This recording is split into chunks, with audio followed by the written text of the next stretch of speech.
O amor nasceu em meio ao frio de uma noite sem um lugar para ficar.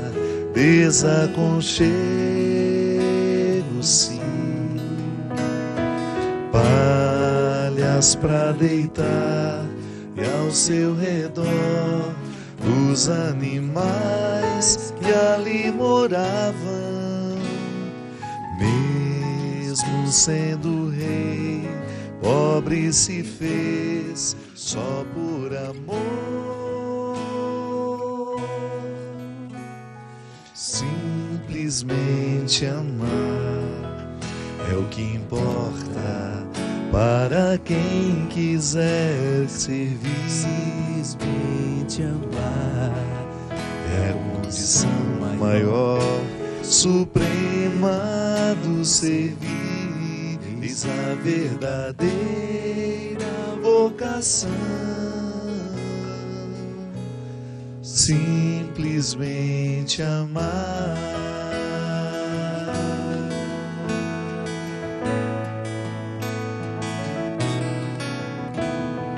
O amor cresceu em meio a nós e ao homem se igualou, não procurou seus interesses, não. O próximo quis lavar os pés como sinal de igualdade. Na cruz se entregou e perdoou só por amor. Simplesmente amar é o que importa para quem quiser servir. Simplesmente amar é a condição maior, suprema do servir. Eis a verdadeira vocação. Simplesmente amar.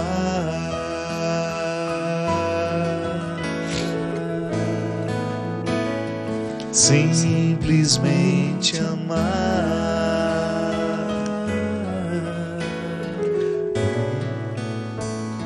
Simplesmente amar.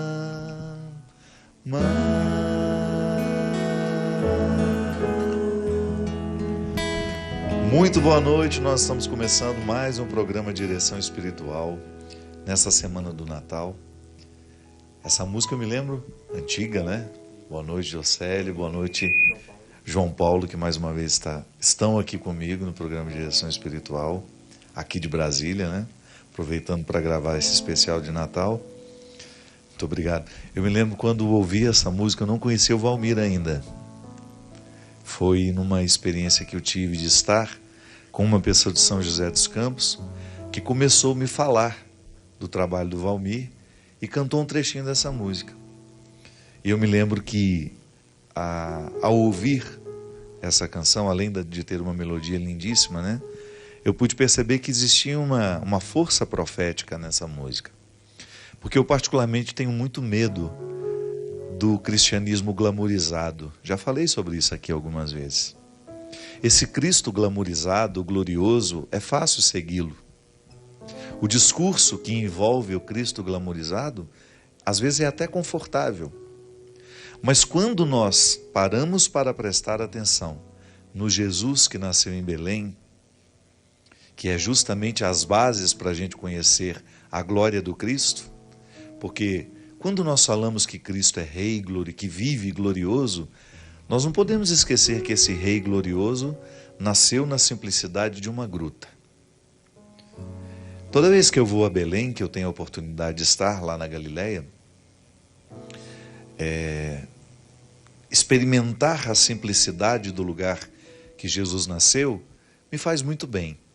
Porque nós temos o hábito de buscar as catedrais, né? De gostar das igrejas suntuosas. Sim, não é nenhum problema. É muito bom que nós tenhamos essa herança cultural, arquitetônica, que mostre a grandeza de Deus a partir de paredes, de monumentos, de estátuas, de altares maravilhosos. Não é nenhum problema. A gente entra na Basílica de São Pedro e você fica emocionado com a grandeza daquela obra de arte. Mas nós não podemos nos esquecer que as nossas raízes estão naquela gruta em Belém. Lá o cristianismo nasceu. Deus escolheu entrar no mundo assim, no formato de uma simplicidade que às vezes nos é desconcertante ainda hoje. Sim, sobretudo porque nós estamos muito distantes do acontecimento de Jesus, do seu nascimento. Então, essa distância que nós vivemos pode nos prejudicar na experiência de viver hoje o que de fato precisamos viver. Quanto mais distante a gente está do acontecimento, maior é a nossa dificuldade de interpretá-lo. Porque pode ser que caia no esquecimento alguns aspectos. E às vezes nós temos um cristianismo envolvido no esquecimento. Sim, por exemplo, se Jesus nasce nessa simplicidade, se ele vem desejoso de estar entre os mais simples, entre os mais pobres, se Deus opta por colocar o seu filho entre nós, num contexto de simplicidade, nós não podemos nos desprender nunca dessa simplicidade, ainda que nós tenhamos dinheiro, ainda que nós tenhamos a oportunidade de ter uma casa bonita, ainda que nós tenhamos a oportunidade de ter o conforto que o fruto do nosso trabalho pode nos dar. Mas é muito interessante quando você encontra uma pessoa que tem dinheiro, que construiu um bem patrimonial significativo, mas não perdeu a simplicidade. Porque a simplicidade é um estado de espírito. A simplicidade é que proporciona os verdadeiros encontros. Quando nós temos muita burocracia, muita dificuldade, muita complexidade, fica difícil a gente se encontrar. A simplicidade, ela facilita o encontro. E não é possível viver o cristianismo, volto a dizer, ainda que você seja rico, se você não estiver disposto a experimentar a simplicidade de Jesus. E como é que nós a percebemos? Na capacidade que ele tinha de acolher os que precisavam dele. Essa música fala justamente disso. O amor nasceu, cresceu entre nós e nos ensinou que o caminho que nos leva ao conhecimento do Pai é justamente a experiência do amor. Deus é amor. Deus é misericórdia. E o Natal é a festa que nos recorda isso. Eu sei que você está preparando aí a sua festa. Pode ser que você já esteja até um pouco estressado, porque essa semana do Natal é muito cansativa para todos nós. Nós estamos com os acúmulos do ano sobre os nossos ombros. Você está preparando tantas coisas, já participou de amigo oculto, já participou de um monte de festividade, da festa da empresa, da festa disso, papapá, daquele grupo, desse ou daquele. E é natural que a gente esteja cansado nessa época. Mas seria tão interessante se nós estivéssemos preparando o nosso coração a partir dessa simplicidade. Mesmo que você vá ter uma festa muito sofisticada, não esqueça de levar a simplicidade, que é a marca do Natal. E aliás, é o que nós podemos de oferecer, é o que nós podemos de mais precioso oferecer àqueles que estão com a gente. Um coração simples será sempre atraente. Um coração simples acolhe com mais naturalidade. E é bom a gente estar perto de pessoas simples. A simplicidade é um caminho que facilita o encontro. Muito boa noite, muito obrigado pela companhia de vocês dois aqui hoje. 2 filhos da obra de Maria, do meu querido Gilberto e Salomé. Me fala uma coisa, quanto tempo vocês já têm de obra de Maria? 18 anos, padre. Você? 18? 18 anos na vida missionária. E o João? 15. 15? Você sabe que uma coisa que eu admiro muito, a obra de Maria, para quem não sabe, é uma comunidade que nasceu em Recife, não é isso? Há quantos anos? É do ano 90, 27 anos. É, que a gente participou daquela festa, né, dos 25 anos. Uma obra que nasceu no coração de Gilberto e Salomé, que tem um trabalho maravilhoso de evangelização, hoje grandiosíssimo no Brasil inteiro, no mundo também, de maneira muito especial na África. E essa comunidade que reuniu tantos jovens como o Jocélio, como o João, que agora já tem até sacerdotes também, né? Quantos sacerdotes já são na obra de Maria? Padre, em torno de 30, só agora em janeiro serão mais 5 ordenados. Que maravilha, que maravilha. E a obra de Maria, que tem esse trabalho lindo pelo mundo afora, é a que organiza, em parceria com a comunidade Canção Nova, essas peregrinações que de vez em quando nós anunciamos aqui. E uma característica que eu percebi desde quando comecei a lidar com vocês é a simplicidade dos membros. Eu nunca vi uma pessoa dentro da comunidade Obra de Maria que não tivesse essa simplicidade natural no coração. Você sabe que para mim é um testemunho de vida, a Kerlane, que essa menina tão preciosa que lá no interior do Mato Grosso vive a sua vocação, vive a sua entrega a Deus de maneira tão simples, né? Porque o que ela faz? Ela vive o dia a dia ao lado das pessoas que precisam dela. E essa característica, esse desafio de fazer o Natal acontecer na vida de tanta gente assim. Porque o Natal é essa dinâmica do ano todo, né? Eu não tenho como pensar o Natal somente na noite do dia 25. Eu visitei a Kerlane esse ano, lá em Corumbá, e ela me levou para a missão, das que ela mais ama fazer, né, Padre? Que é evangelizar no presídio feminino e tem o presídio masculino, né? E ela me levou, passamos uma manhã inteira no presídio, evangelizando, rezando, todas aquelas pessoas fazendo uma experiência de Deus, de fé, chorando. É bonito porque, na verdade, nós que somos evangelizados, quando chegamos ali numa realidade daquela aí, eu achei tão forte, tão bonito também, porque a obra de Maria vai diante dessa necessidade de evangelização. Às vezes não tem pessoas que encaram essa... Padre, então, Kerlane está lá com as irmãs, é uma casa feminina, e tanto em presídio masculino ou feminino, elas estão lá evangelizando e levando a presença de Deus, né? Grupo de oração, levando a palavra de Deus, e é uma experiência maravilhosa. Estive lá com ela e tem sido muito bom. Em outras cidades também, a obra de Maria tem evangelização também, com essa realidade. E nós somos hoje, são quase 50 casas pelo Brasil, mais de 20 países, somos quase 3 mil missionários e cresce bastante a comunidade. Não, e quando a gente olha para o Gilberto, é um matuto, né? Meu Deus, como pôde essa criatura tão simples, como é que Deus pôde utilizar-se de forma tão grandiosa de um menino como o Gilberto? Que ele é despretensioso e ao mesmo tempo tão audacioso, né?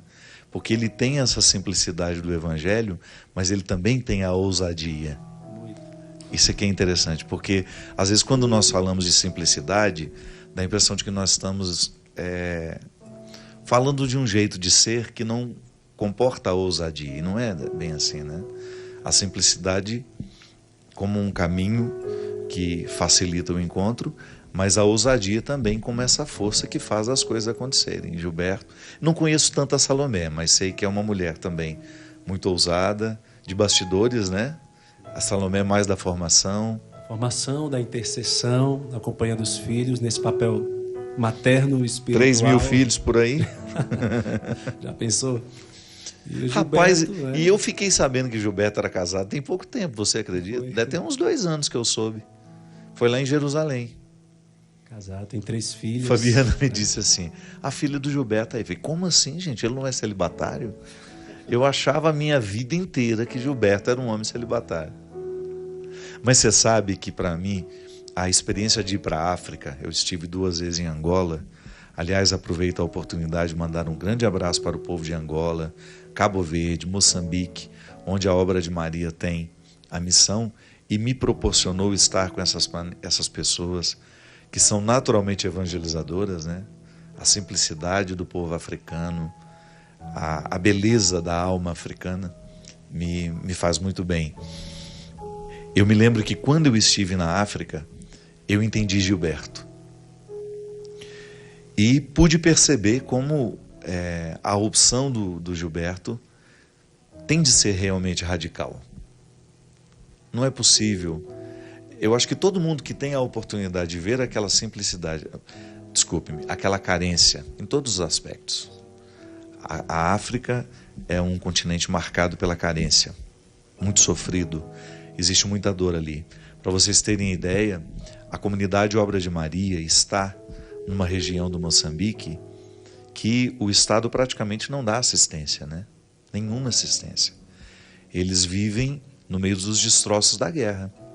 Eu nunca tive a oportunidade de estar lá, embora as peregrinações que nós fazemos sempre enviam recursos para essa obra maravilhosa lá, mas eu já soube que a carência, a pobreza nessa região de Moçambique é tão intensa que às vezes nos lugares bombardeados ainda continuam funcionando os hospitais, né? Por causa dos resultados da guerra civil que viveu. E, na verdade, o Moçambique ainda vive um clima bastante tenso, bastante difícil. Já esteve lá, Jocélio, não? Em Moçambique, não. Eu estive em Angola, Cabo Verde também. Inclusive, as duas primeiras vezes que eu estive em Angola, eu fui para fazer o preparatório do seu show. Da minha chegada. Da sua chegada. Para preparar os caminhos. Você foi o João Batista. Exatamente. Mas sempre quando chegava próximo do show, era a minha hora de voltar para o Brasil. Então, corria toda atrás de divulgação, toda a estrutura de som, de divulgar na TV, de rádio. Eu sempre fazia com o padre Erivaldo. Isso mesmo. Corríamos juntos, né? Mas ele está lá ainda, né? Ele está lá ainda, sim. E foi muito bom a experiência de estar lá em Angola. Fui lá esse ano também. As pessoas perguntavam, o Padre Fábio vai vir esse ano também? Porque sempre quando eu vou, eles esperam que o senhor vá depois. Eu já acho que você já está lá preparando. Nossa. Mas esse ano não deu para o senhor ir. É mais um povo muito amável e a minha vida é ressignificada sempre que eu estou ali naquele lugar. A gente volta de lá diferente. Sim. Eu me lembro que, na minha experiência de estar lá, quando eu vi de perto uma realidade que a gente sabe que existe, mas quando você tem o contato, a experiência conta muito mais do que a informação, né? E eu me lembro que eu voltei com um desejo muito grande de ser diferente, sabe? De reorganizar as minhas prioridades. Angola mexeu comigo, mudou muita coisa na minha vida. Da mesma forma como eu fui extremamente tocado e modificado quando tive a oportunidade de estar na faixa de Gaza. Claro, são situações muito diferentes, né? Mas em Angola, o que me toca justamente é essa disposição para a vida em Deus. Como aquele povo é naturalmente religioso, né? E como essa religiosidade neles se desdobra na vida. Não é uma religião para apenas ser um lugar de cumprir preceitos, não. Não é só uma vida ritual. Aliás, a vida ritual lá é maravilhosa. Aquelas missas que demoram 3 horas e você acha, parece que durou 20 minutos. Tamanha a capacidade de envolvimento que o rito africano tem. Mas eu fiquei muito tocado em como Deus é natural neles. O carinho deles comigo foi uma coisa surpreendente. Como é que você vive a experiência do Natal, Jocélio? Você tem o seu ritual em família? Enquanto o senhor falava de tudo isso, da África, da realidade, né? Antes dessa pergunta, eu pensava justamente nisso. Esse paralelo do Natal, a África, o Deus que se faz pobre, que vem nos encontrar na nossa realidade, na nossa pobreza, nos nossos fracassos, nas nossas limitações. E é bonito isso, Padre, indo para a África também. Eu sempre tive essa sensação. Eu não consigo ensinar nada para esse povo. Sempre que eu venho aqui, eu venho aprender com eles. Com certeza. Como viver o Evangelho, Padre, eu já vivi a experiência lá de ver pessoas passando mal e desmaiar no momento da Santa Missa, né? E depois eu fui saber o que aconteceu. Realmente a pessoa tinha passado o dia sem se alimentar. Mas mesmo assim eles não abrem mão de ir para a missa porque passaram um dia sem se alimentar. estão ali participando da missa. E a obra de Maria sempre colocando pessoas ali à disposição para socorrer, né, numa eventualidade acontecer algo desse tipo. Mas é isso, e trazer essa experiência do Natal na nossa vida, em família, em comunidade. É muito bonito. Você vive, né, o Natal na sua casa ou você vive na comunidade? Nós vivemos em comunidade e vivemos também em casa. Você tem quantos filhos? Eu sou casado, tenho 3 filhos. Tenho a Ana Beatriz, de 11 anos. Tenho a Aniele, de 6. E tenho o Nathaniel, de 2 anos. Casado com a Marciana, minha esposa, lindíssima. Beijo, está me assistindo. E vivemos em casa, fazemos o nosso momento, nossa oração, nossa ceia. Mas estamos ali na estrutura da comunidade que o senhor conhece ali em Recife. Depois saímos todos e vamos nos encontrar para celebrar juntos, em comunidade, fraternidade, como irmãos. E ali nos encontramos também para celebrar. Você tem o seu festejo em casa e depois o festejo na comunidade. Isso. É bom que você fica cheio de compromisso de festa, né? Tem várias festas para participar. E a festa maior, a celebração, né, que todo mundo junto ali reunido. É muito bonito a experiência da vida em comunidade, Padre. O crescimento, tudo que sou, tudo que aprendi. Porque sendo comunidade, sendo missionário, nós fazemos o que precisa ser feito. Então, na comunidade, em 18 anos de vida missionária, eu vou lembrando, né?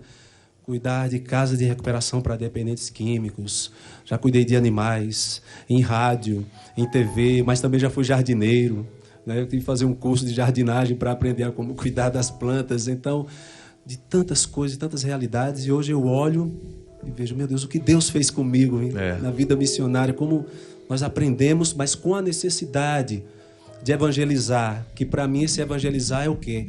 É dar qualidade de vida a quem está do meu lado. Isso é evangelização. Com certeza. Então, fazendo isso, Deus vai preparando a nossa vida e vamos crescendo nessa realidade de servir ao próximo. E você falou uma coisa que é realmente muito verdadeira. Quando nós vivemos em comunidade, nós acabamos tendo a oportunidade de descobrir dentro de nós alguns aspectos da nossa personalidade que, se não fosse a comunidade, a gente não descobriria, né? Porque nós somos desafiados o tempo todo. Aí, de repente, você é colocado num lugar para um serviço que você não tem aptidão e você tem que corresponder. Porque é muito fácil a gente dar o que a gente já sabe. Agora, quando você precisa construir um conhecimento para depois oferecê-lo, isso é muito desafiador. E às vezes nós não temos o tempo de criar o bastidor para você aprender para oferecer. Não, você aprende na prática. Eu me lembro que na minha experiência de vida comunitária, porque eu fui religioso durante 25 anos quase, desde o momento que eu fiz os primeiros votos dentro da congregação do Sagrado Coração de Jesus, até o momento em que eu desisti da vida religiosa e fiquei apenas padre secular. Mas eu me lembro que eu, como seminarista, em Lavras eu era um pouco protegido pelo padre Maurício, que já observava em mim as aptidões para a literatura, para uma vida mais intelectual. Então eu tinha os meus trabalhos na roça, lá na horta, no jardim, mas ele me preservava um pouco e deixava eu fazer um pouco do que eu gostava, que era cuidar da biblioteca.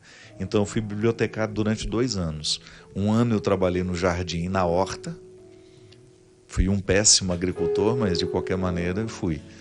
Mas o meu maior desafio eu experimentei na filosofia. Quando eu cheguei, e aí, claro, já tinha passado pelo crivo do noviciado, primeiro do postulantado e do noviciado, e não tinha essa história. Eu não tenho aptidão para isso. Não. Todo mundo trabalhava no serviço pesado diário. Nós tínhamos, de fato, o serviço. No noviciado, eu me lembro, quase que umas 4 horas por dia mesmo de trabalho pesado. A gente jovem não estava acostumado com aquilo, né? Você tinha no seminário 2 horas de trabalho, mas de repente você está lá no meio. Eu nunca tinha usado uma foice na minha vida. Os meus colegas ao redor, todos correndo o risco de perderem as pernas, porque eu estava roçando muito próximo ali, mas eu nunca tinha pegado uma foice na vida.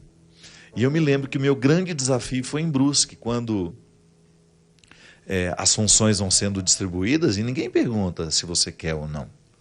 vão sendo distribuídas e de repente eu fiquei como lenhador. Você já imaginou isso? Aí lá vou eu tentar aprender a mexer com machado. E o que é pior, são 2 só. Eu não tenho como deixar, era eu e Joaquim. Eu não tinha como deixar o meu serviço para ele. Eu tinha que trabalhar junto com ele. Então todos os dias a gente rachava a lenha, os nossos fogões eram todos a lenha. Então rachava aquela lenha, partia e fazia esses dentro daquele formato que já ia para o fogão, naquele tamanho certo. Aí todo dia de manhã, antes de todo mundo levantar, eu já tinha que levantar mais cedo para ir buscar lenha, para deixar a lenha na cozinha, para ser feito o café da manhã. E isso tinha que trazer lenha toda hora que as cozinheiras precisavam. Então eu me lembro que foi, na minha vida, um dos maiores desafios que eu enfrentei. Aquele ano inteiro que eu trabalhei na lenha, porque não tinha nada a ver comigo, absolutamente nada a ver comigo. Era um trabalho que eu jamais escolheria fazer. E porque eu estava dentro de uma comunidade, eu acabei tendo de criar dentro de mim uma disposição para realizar aquela função. E é interessante, Jocélio, que a gente não sabe o que uma atitude externa, um trabalho externo, repercute dentro de nós, né? Quantas coisas dentro no nosso caráter, na formação da nossa personalidade, são positivamente modificadas porque a gente aceitou o desafio. E não tem como você ficar reclamando toda hora que vai fazer o serviço para o qual você não tinha aptidão. Porque depois eu aprendi, virei um bom lenhador. Mas no primeiro momento eu jamais acreditava na possibilidade de que eu fosse aprender a rachar a lenha. Na minha casa, eu sempre trabalhei ao lado da minha mãe, trabalhei na construção civil com meu pai, mas nada perto daquele desafio de ter uma responsabilidade de todo dia naquele horário. E é interessante porque eu acabei desenvolvendo uma disciplina na minha vida espiritual naquela época, que foi um dos melhores períodos da minha vida, na minha experiência com Deus. Acelerei muito a minha maturidade naquela experiência de privação. Você que nos assiste, pode ser que você não tenha o desafio dessa vida comunitária como nós tivemos. Mas você também enfrenta o desafio de ser comunitário. Porque ninguém é uma ilha. O tempo todo nós estamos estabelecendo vínculos, o tempo todo nós estamos exercendo a nossa humanidade acompanhados de outras pessoas, né? E você pode identificar que você também tem uma comunidade diferente da nossa, que era de irmãos que dormiam na mesma casa, 25, 30 pessoas, dependendo do tamanho da comunidade. Em Lavras nós éramos 55 seminaristas. Em Brusque nós éramos mais de 60 já religiosos. Mas você acaba vivendo os seus desafios também dentro de casa, ou dentro do seu local de trabalho. E é interessante nós identificarmos que a experiência comunitária, ela é naturalmente natalina. Porque se nós não tivermos essa simplicidade que o Natal nos sugere, a gente não é capaz de viver a vida em comunidade.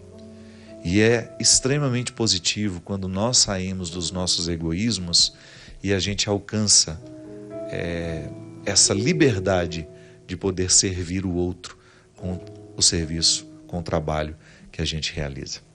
Hoje é um programa especial de Natal. Estou recebendo aqui o meu querido João Paulo Jocélio, da comunidade Obra de Maria, acolhidos pela comunidade Canção Nova aqui de Brasília, e fazendo este momento ser também seu, nessa semana em que você está preparando o seu coração para viver a chegada do Menino Deus. Nós vamos para um rápido intervalo e a gente volta já já.